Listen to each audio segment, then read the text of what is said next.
భర్త బ్రతికుండగా భర్తని విడిచిపెట్టి వెడతానని ఏ స్త్రీ తన నోటి వెంట అనకూడదు. అమ్మ, ధర్మం ఏమిటో తెలుసా? తండ్రి గారు బతికున్నంత కాలం ఆయన మాట వినడం, ఆయన్ని సేవించడం నాకు ధర్మం.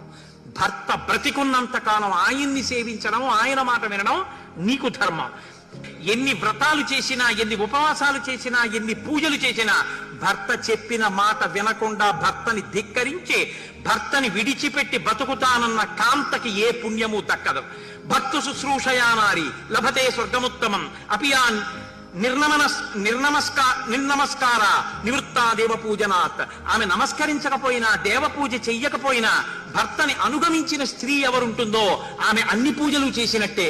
శుశ్రూషామేవ కుర్వీత భర్తృప్రియహితే రత ఏష ధర్మ పురా దృష్టో లోకే వేదే శ్రుత స్మృత.